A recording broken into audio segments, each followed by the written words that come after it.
Hi, Sir David here. Someone attacked my computer. Hatchet marks on the keyboard and the monitor blown up made me very suspicious that somebody hacked into my computer. I couldn't get on the air. I couldn't even get air. Nothing worked. Somebody attacked me. And I know it's not non-members.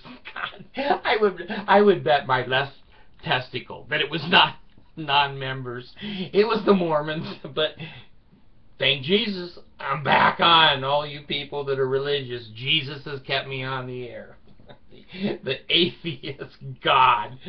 Oh my heavens. Anyway, all I can do is just tolerate. That's all I can do. These people are a joke. They're just a damn joke, and some of them have more more sense on computers than I do. And I'll open messages or emails or something, and some virus will climb in. But I have secret programs that I put in the computer, and they're programs that said, if Mormons are attacking you, buy us. So I bought them, and they work. They work. Anyway, I have a request from, I think, a young lady. I don't know. I don't know if people. I don't know who these people are. But she asked me to do a video on dealing with me being mentally ill. How has that influenced my life? Now, I know it's hard to go back through 600 videos. And I won't even do that, and there is no catalog, but I have done a couple of videos on suicide and a couple of videos on mental illness, but to please her, and because I haven't done one for a while, and this subject is a little bit different than the videos I've done. How have I coped with bipolar disorder? Well, first of all, I'm not sure I want to make it specific to bipolar, because there's many mental illnesses, borderline personality and schizophrenia and other kinds of aberrations with human beings. So let me make some general statements. Okay, first of all, if you're not diagnosed real young, there may be a chance that you'll be diagnosed in your teenage years and early 20s. That is the bell-shaped curve where most people are diagnosed. The other part of the bell-shaped curve where it's really high is when you go to school. If you're setting other kids on fire, teachers don't like that crap. Or if you're bringing, terrorist dynamite on your chest with a little trigger, the principal goes, don't come to my office. Go to his office. So a lot of times in the public school there are certain behaviors that teachers are very used to seeing, normal behaviors.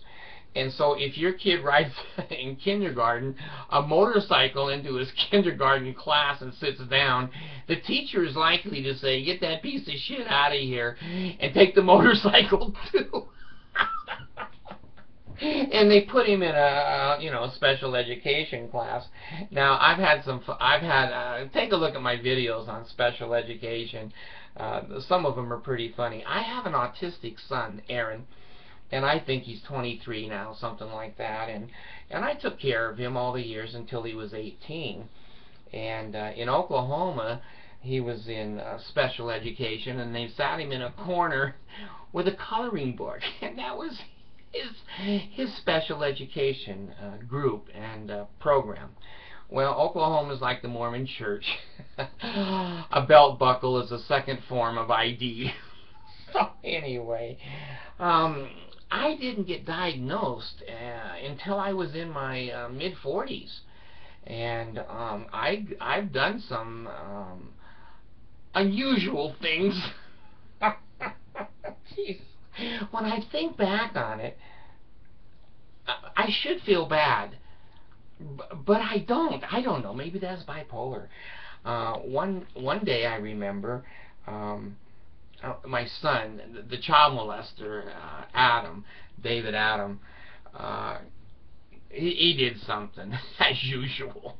And I couldn't go to law school that night, and he'd screwed up, I thought, in my mind, he'd screwed up my ability to finish law school, because I had to spend so much time keeping him out of jail. I couldn't get a law degree. And so I threw all my law books in a burning fireplace. Well, my wife was in there trying to pull them out because we spent whatever, $900 or $1,500 or something, but the law books burned up. I didn't think that was a strange thing, but others thought that maybe there was something wrong with me. Well, I told my kids over and over and over, don't leave your bikes on the front lawn. We're running a daycare center, and people are bringing babies up there, and they're going to trip, and we're going to get a lawsuit. Don't put your bikes on the front lawn. Well, one day, I came home from work, and I saw the bikes on the front lawn. And I didn't have a truck, but I should have, because I ran over them on purpose, and then backed over them. Then I went in the house calm, and I said to the kids, would you please go get your bikes out of the front yard? And 17 kids came in crying. Said, look what happened to my bike. That's a mystery. Someone didn't like you. If you'd put your bike away, maybe that wouldn't have happened. So, I remember, oh my God, another time that I laid in the back bedroom with a 9mm. Wait a minute, I've got something that came up on the screen. It says, you asshole, and it's signed by the Mormon church. Okay, what? Get rid of this. Postpone. Okay. So anyway, I was laying in the back bedroom with a 9mm held to my head and yelling, I don't want to live, I don't want to live. I think it was the bishop came over. Please. I was in the Elders Quorum presidency. I was like first counselor in the Elders Quorum presidency in Newberry Park, California, and I was teaching also the Elders Quorum. And he couldn't talk me out of the gun, and so I just sent him home. And I just laid there until sense never came to me, but at least I put the gun down one time. There was another time that I'm trying to think.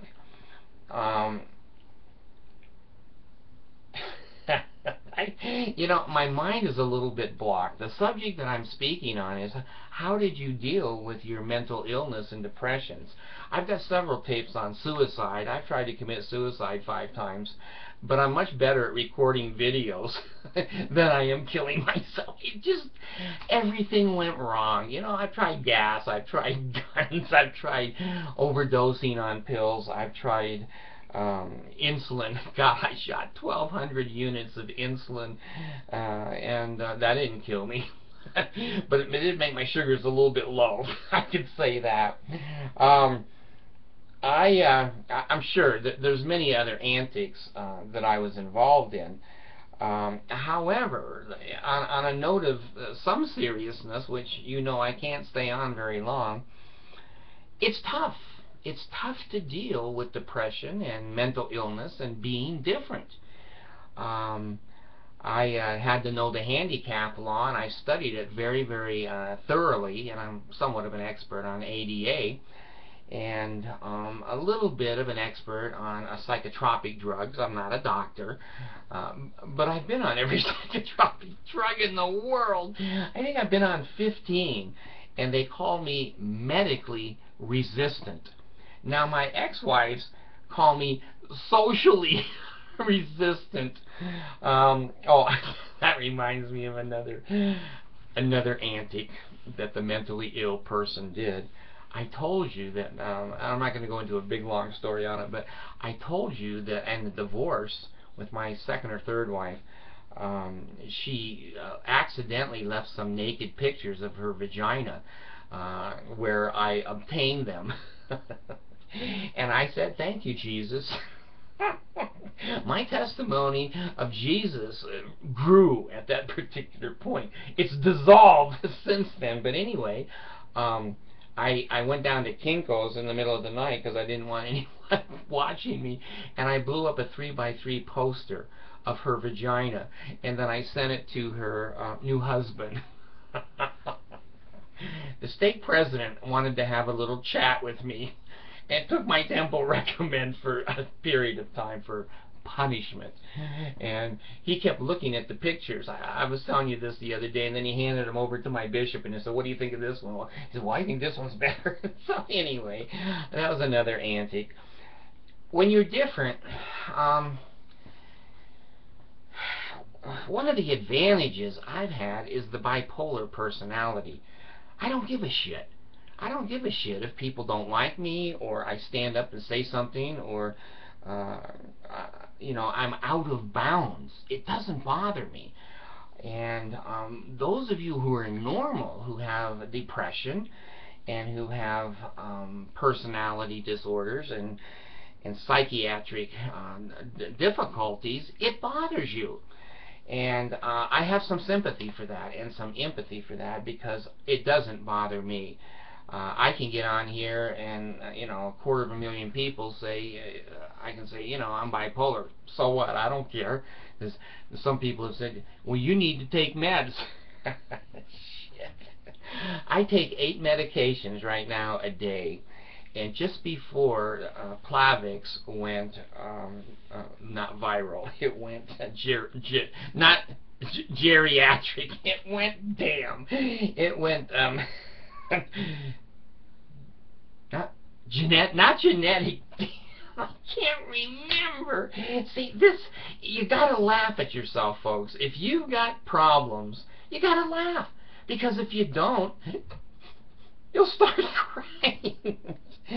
So anyway, when the Plavix went to generic, there's the word, generic, that saved me over $100 every couple of weeks. But my meds are really right at about $800, $1,000 a month. And that keeps me alive. And so now I know the Mormons are going over to my pharmacy, and they're going to shoot the director of the pharmacy, and suddenly, you know, I won't have meds. But you got to get some professional help. Now, I have some videos on counseling and finding a good counselor. You're not going to find one in the Mormon Church. You're not going to find one at LDS Social Services. And to give you an example, I've given this before, but it's so far back on different videos, some of you don't want to work for the information. I had to get a new psychiatrist in Ojai, California, and I walked in on my appointment and sat down, and he looked at me and he says, "I understand that you're bipolar." And I said, "Yes, sir." And he said, "Well, has that interfered with your life at all?" And I looked at him and I said, "Do you have shit for brains? Do you know what bipolar disorder does to a human being's life?" I got up and left. I didn't pay him either, the bastard. So you're going to have to search out. You're going to have to search out good counselors and good medications. It took me 8, 9 years to get on the meds that I'm on now, and God knows, you know, I've taken 15 at least psychotropic drugs that didn't work.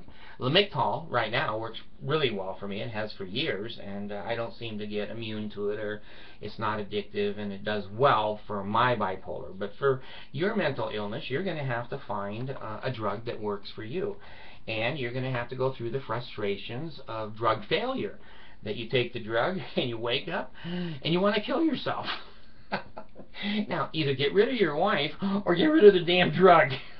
So anyway, there's a search for professional people and a search for psychotropic drugs that work. And don't be afraid to say no to your professional people and say, you know, you're full of shit, I'm going to find somebody else. And don't be afraid to tell your medical doctor or your psychiatrist, that med ain't working. Throw it in the trash. I don't want to take that anymore. I grew 3 legs. I was going to say 3 arms, but then my mind said 3 legs. So most men have 3 legs, you know. Well, these days I have 2 legs. Anyway, that's not the subject. That's not the subject. So I can encourage. There are medications. There are good doctors. And damn, get away from toxic people. If your family is not supporting you, and being kind and encouraging, for God's sakes, get the hell away from them. You know, marry some drunk or drug addict and improve your life. Jeez. You know, I have families that, you know, you'd have to add 8 or 9 of them together and you'd still get a single digit IQ. It's not going to be a 3-digit IQ, and I had to get away from them. So it's a long haul. It's a hard haul, and I do give you encouragement, and I do give you you know, peace of mind, and I would administer to you, but it would fail, and you would be blamed because you weren't worthy enough. So hang in, keep trying, get on the damn computer, look up your illness, look up your symptoms, and take a look at the different types of homeopathic and psychopathic and psychotropic and whatever. So I do give you encouragement, but it's a bitch. It's a bitch in school. It's a bitch in the church. I was always having trouble with the authorities of the church. When I run into idiots and fool, whether they're in the presidency or whether they're in the Mormon church, I just happen to go, you know, I think you're an ass, and that doesn't go over well. I was in Laughlin the other day, and I'd taken my 2 daughters out to dinner, and I presented my wife's credit card to the cashier, and she said, "Can I see some ID?" And I showed her my belt buckle from Oklahoma. She said, "No, it has to be a picture ID." And so I said, I'm getting the damn thing again here. Oh God, remind me. Remind me in 4 hours. Okay. So I handed her my credit card. It was $23 or something for the 3 of us to eat. And she said, "Well, this isn't you." I said, "Well, you have a very good eye. It's my wife, and she's not bald.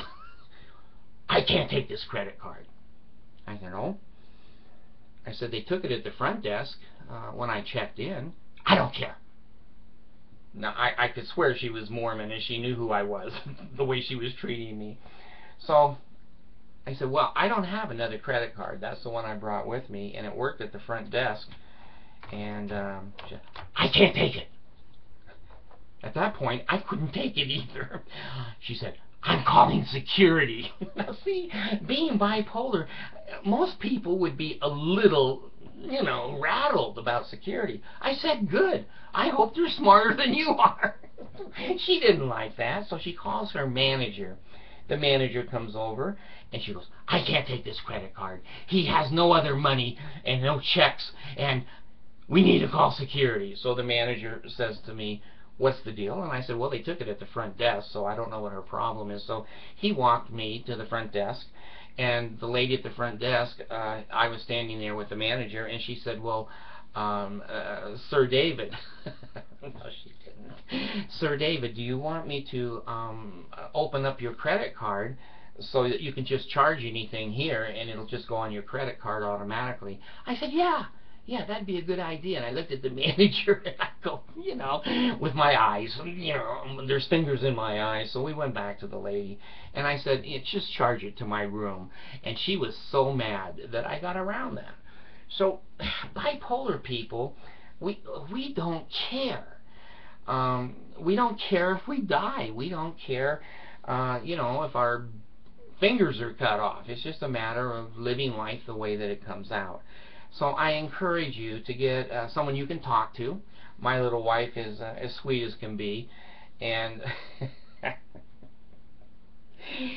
when I talk to her, she goes to sleep. The Filipino people, she can't understand half the words I'm saying. Plus, she says I'm boring. So when she goes to sleep, I'm just talking to the hand. But I enjoy talking to the hand. Find someone you can talk to. Find some good medications. Find family members or girlfriends or boyfriends that are willing to give you advice. And I used to have to, I don't anymore because I don't work anymore, but when I worked, I would always, because I was in responsible positions where I was making decisions as an administrator, and I would go to trusted colleagues and I would say, this is my decision, what do you think? And when they rolled off the chair laughing, or they just slapped the shit out of me, I knew they were indicating that may not be the best decision. So I always checked my behavior with colleagues, and I recommend that you do too. And people will say to us, well, this will pass. You'll feel better at a later time. Well, it was a half a century. I was in the Mormon church before I resigned, and I didn't feel better until the day I resigned. And I'm still damaged. I mean, I'm a licked, L-I-C-K-E-D. Someone licked the cupcake, so I'm a licked cupcake, as they call some of the girls who may not have been as chaste as they should have been. But I wasn't happy until I really started doing these videos. I really wasn't. I couldn't find my place in life. I knew I had some talents and abilities, but no one else thought that I did. So please, get to good people. Get to good people. Family, doctors, psychiatrists. Try medications, 2 or 3. Make a salad bowl of the medications if you have to. Criss and cross them. And get a doctor who will work with you, who will write you letters of excuse from work and disability letters, and somebody who's on your side and somebody that will assist you in getting stable in life. And you're going to have to tell your children. When I set 2 or 3 of them on fire, they began to think there was something different about Dad. I read a thing the other day that one of the mothers, now this is real, one of the mothers here in Utah glued her 2-year-old with super glue to the wall. Now that's expensive because super glue, that much super glue, because a baby will do one of these. But anyway, you're going to have to tell your children and your family and your husband or wife, I need some help here. I'm sorry, I can't do everything you want me to do. Now, I feel bad about that. You know, I had quad bypass surgery. I got a little wife. She's 103 pounds, 23 years younger than I am. And we live, well, I'm not going to say we live on the 3rd story, because the Danites will go, now we know. Now, we live in a basement apartment. And the poor little girl has to carry in all the groceries. Now, I can be an ass, but I'm not that much of an ass. I really want to carry in the groceries and help her and be responsible. But when I took a chest x-ray the other day, there's a piece of wire that's around my sternum that holds my damn sternum bones together. Every time I lift something, I don't care if it's throwing a kid in the pool or a bag of groceries, I hurt for like 2 or 3 months. And so I've had to say, like the freeloaders, I can't lift. But it's true, I can't lift. And so I feel sorry, but she accommodates that, and the kids do too. So you're going to have to get a family that loves you and is willing to put up with your shortcomings. And, you know, if you're religious, you can ask Jesus. Jesus has never done shit for me, but he may like you. I don't know. I can't predict Jesus. But he never came when I needed him. He never said a word. And everything I have, I earned myself. There were no checks from the sky. I did have trouble in the workforce, and I always have had trouble. I come across bosses that don't know as much as I do about the subjects or the trade, and before you know it, I'm saying something, and that upsets a lot of bosses, and I could feel I was going to get fired, so I would quit and move on to the next job. I was a really good salesman, thank God, your God, so I could find new jobs and good paying jobs in those days. And I never stayed on a job more than about 13 or 14 months. That was the longest I stayed on a job. And then I ran a couple of businesses of my own. I had a little ice cream truck company, and then I had also a delivery company for parcels and legal documents and whatever. So it is hard when you're emotionally upset, when you're depressed, you don't want to go to work, you just want to pull the covers over your head and say, you know, shoot me at your will. We overeat to try to compensate for feelings of inadequacy. Our egos suffer. In college, I had a couple of incidents at BYU, and those are on other videos. I'm not going to repeat that. But BYU tried to throw me out 1 or 2 times, and you know, I sidestepped them and threw myself on the mercy of Jesus, and Jesus kept me in BYU because he hated me. He didn't want me to go to a real school. So anyway, those of you that are dealing with difficulties, please don't look at my face because you'll be very scared, but look at me. Here I am, bipolar. Here I am on $1,000 a month medications. I can't find another psychiatrist here in the United States. I got to go to the Philippines and find one because all the others here hate me. And my last doctor, I have a video on it. My last doctor down in Orem, Utah, is in jail for sexually molesting a 60-year-old woman. I knew his glasses were not that good when I was there, but if I was going to go to jail for life, it would not be with a 60-year-old woman. So find some humor. Find something that you find interesting and funny. You know, I sit and watch TV a lot, and I like the Discovery Channel and the History Channel, and some of the cartoon shows aren't that bad. So I encourage you, if I can do it with the serious illnesses of bipolar and open heart surgery and diabetes, you can do it. You can do it. I'm 65 years old, and I didn't even have a life until a year ago. So wait till you're 64. If you ain't worth shit by the time you're 64, get a damn gun and just do what you gotta do. You're a burden here on the earth. So anyway, my best wishes and a lot of luck. And if it's your boat and you have faith, use your faith. Mental illness and depression and other kinds of mental disorders can be overcome. They can be overcome. And if you take a look on the computer, you'll find a lot of famous bipolar people and a lot of famous depressed people and even schizophrenic people that has very serious disorder. So anyway, hang in there, and thank you for letting me do this video. And if it helps somebody, great. If it doesn't, so what? I don't get paid anyway. Thanks.